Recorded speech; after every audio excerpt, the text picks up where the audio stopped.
the conversation started as, hey, I mean, is there any businesses that we could start within this community that would hopefully be a permanent presence and something that could potentially provide jobs or job training, and so Neighborhood Thrift began, not knowing exactly where we would be now or the direction, but with the hopes just to help economically within the area and potentially develop some relationships that would be long-lasting. Well, I think our business is it's hard to scale. I think in our long 20-something years of life, we haven't ran too many businesses. So, but I think a few things that make us different from other, especially other thrift stores, is the environment that we try to create. I think Brian and we spend a lot of time just trying to facilitate this environment that is conducive for growth. We're a place where development is a lifestyle, and I think every decision we make goes through that filter. Every dollar that goes through our hands, we think how can this dollar be best used for the development of this individual, or the development of this family, or how can this item be best used to be an asset for an individual or a community. Yeah, all processes has a room for growth and has a room to allow the individuals that come into those processes, whether it's someone who's washing our windows for some vouchers, for their family or something, or whether it's the person we pay to clean our floors. It's all individuals who have come through Neighborhood Thrift and developed those relationships to allow them to take that next step as a family. Or as an individual. It's hard to place a dollar amount on a person's life. It's like if we can't help them problem solve these things in their lives, we can't help them.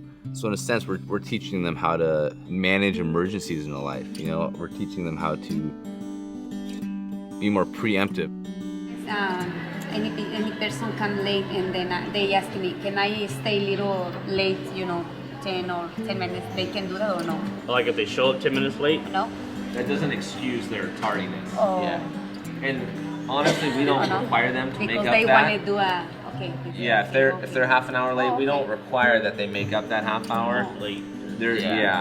For you guys are our staff and our paid employees, and so we've probably at some point had this conversation with you guys, I would imagine, right? Yeah. We've had casual conversations, but we know it's not a habitual thing, and we wouldn't hire you guys if you guys weren't showing up. And I've slept through an alarm, but maybe once in the last 7 months. The goal is like these casual conversations and coaching sessions it's to help stop what's keeping them. A lot of times, this is what's keeping them from getting employment anywhere. Because they've never had to clock in, or they've never had to show up to a place on time, or be somewhere or have that responsibility. So this is the place where they're learning these things.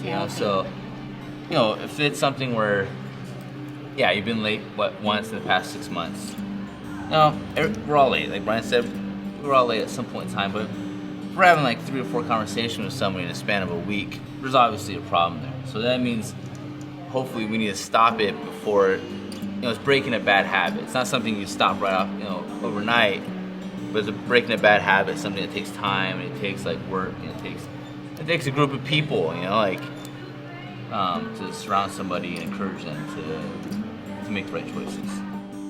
And it just shows the level of respect that we're having for those individuals, because they ultimately are able to see that we want them to succeed. Our goal is not for them to join the program and then get fired 2 days later. The goal is to help them problem solve those issues that they may be having, whether it's just that they didn't have time to make breakfast and we can help them problem solve. Well, have you thought of maybe turning your alarm on a little bit earlier? And it's amazing, just actually listening to our team members allows that trust and that feeling that we're in this together with them, and takes them to the next level. And without that, maybe they wouldn't see the importance or the good business reasons why they're being dependent on a Neighborhood Thrift.